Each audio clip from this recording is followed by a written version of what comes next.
Dentro do curso de pós-graduação Arquitetura em Madeira, Projeto e Aplicação, ocorrido ao longo de 2018 na Faculdade Armando Álvares Penteado, houve integrado a algumas matérias o workshop de estruturas recíprocas, coordenado pelo professor Udo Tonsen, colaborador do Instituto de Tecnologia de Zurique, um dos maiores especialistas no assunto na atualidade. As estruturas são recíprocas quando cada um de seus elementos carregam e suportam cargas entre si, mutuamente, através de nós articulados, resultando em um conjunto final estável. A relevância do estudo das recíprocas para a arquitetura e para a engenharia está em sua característica conceitual de vencer vãos através da combinação de elementos estruturais pequenos, e o que é especialmente favorável à madeira como material construtivo e a sua associação com a questão da sustentabilidade. A estrutura laminar foi o foco e objeto do nosso estudo, pois seu resultado formal favoreceu o atendimento das premissas de projeto e, em sua concepção original, a relação entre seus elementos e nós configura uma situação recíproca.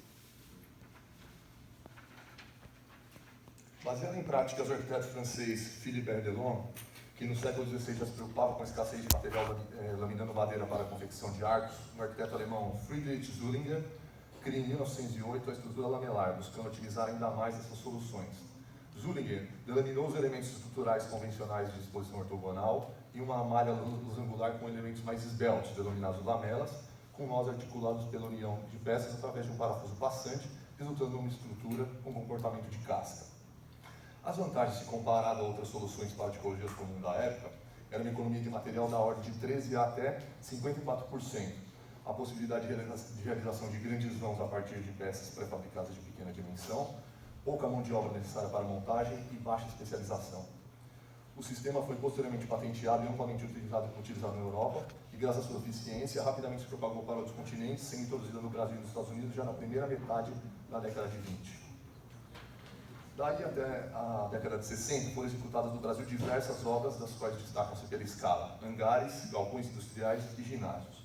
A nossa experiência com ela, o pavilhão de estrutura recíproca, constituiu uma abóbada em forma de onda quebrando, de dimensões aproximadas de 18 metros de comprimento por 7 de largura e 3,5 de altura, com uma projeção em planta de aproximadamente uma área de projeção de 100 metros quadrados. Ficou montada por 8 meses entre o acesso do prédio principal da FAAP e o jardim de esculturas existente, e foi utilizado como espaço para exibições e outros eventos internos da instituição.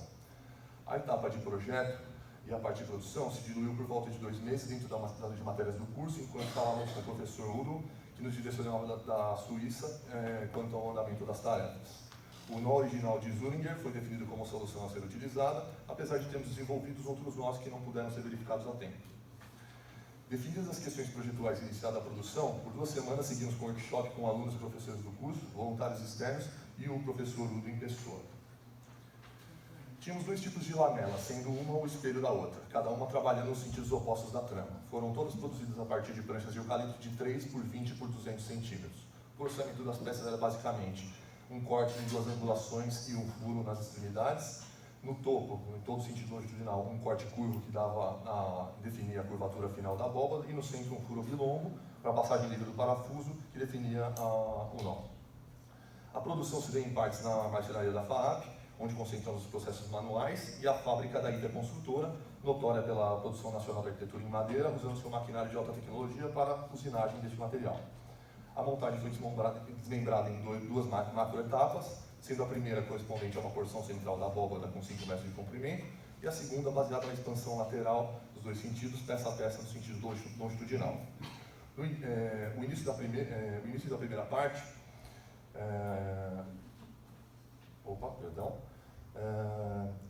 partia do lado da viga de apoio e seguia sequencialmente. A partir daí, 6 pessoas erguiam a estrutura ligeiramente, enquanto uma outra equipe a escorava. Estava-se uma nova linha de lamelas no sentido oposto, com gabaritos para garantir a geometria final, e era fixada uma longarina longitudinal, a que cabe a triangulação da trama, garantindo a rigidez do sistema. Esse processo se repete até que o arco encontre a sua extremidade oposta. A segunda metade, que corresponde a 75% da área restante, ainda mais simples, pode ser feita serialmente, peça a peça, com 1 ou 2 pessoas em cada extremidade. A minha fascinação pelo processo e resultado e o meu envolvimento em praticamente todas as frentes, projeto, produção e montagem, me motivou a aprofundar o tema como objeto da monografia de conclusão de curso, dando continuidade aos estudos do suposto potencial que os nossos simplificados trariam para a sua própria produção e a decorrente análise do seu impacto no processo de montagem. A metodologia foi desenvolver, produzir e montar 2 tipos de conexões simplificadas em 2 modelos em escala 1:5, uma escala que já permitia uma boa comparação física do comportamento estrutural ao longo do processo de montagem, que simulava o processo original do pavilhão. Assim, as variáveis de montagem restringiam o reflexo da solução de cada nó, permitindo uma análise objetiva. A partida foi um projeto semelhante, de mesmo vão, trama e dimensões de elementos, com exceção do comprimento final, que para a utilização de recursos reduziu de 18 para 10 metros, sem comprometimento dos pontos a serem observados. Os nós foram baseados em tradicionais soluções de carpintaria, tendo o nó A como referência encaixe furo espiga e o nó B do tipo meia madeira. Seu desenvolvimento foi feito a partir de modelagem digital e posteriormente a produção das peças para os modelos foram produzidos em HDF 6000 por corte a laser no laboratório de fabricação da FAB, fabricação digital. O primeiro benefício foi a ortogonalização do nó, que se mostrou menos preocupante do que o esperado e otimizou a usinagem e esterilidade da lamela, tanto na produção manual quanto na produção digital. Por consequência, isso trouxe a vantagem da necessidade de apenas um tipo de peça em detrimento das 2 do sistema original. Houve ainda a redução ainda maior da necessidade de metal, reduzida aí ao elemento apenas de fixação da longarina pela lamela. A gravidade e o desenho dos encaixes fazem o travamento, que antes era o papel do parafuso passante e das cordas. A simulação da montagem em ambos os casos se deu de forma bastante semelhante ao original, em termos de deformação ao longo do andamento. No entanto, quanto maior a articulação do nó, maior a facilidade de se garantir ou corrigir as deformações decorrentes do acúmulo de uso da margem de erro. Uma condicionante na montagem do pavilhão e, por consequência, mantida para os modelos, foi o não ancoramento das vigas de apoio no piso, que se distanciavam para além das medidas de projeto em decorrência do assentamento natural do ar. Ainda que essa consequência tenha sido minimizada por fracionamento de cabos de aço, havia ainda um deslocamento no sentido longitudinal e vertical das extremidades da viga de apoio, decorrente da relação do assentamento com o travamento natural da trama, que se mostrou também menor quanto mais articulado o nó. A conclusão final em relação aos nós simplificados é que os prós são muito maiores que os contras e vale o aprofundamento desses estudos para viabilizar esse tipo de construção novamente como solução arquitetônica, nesse momento promissor da arquitetura em madeira no mundo e no Brasil. É isso, muito obrigado.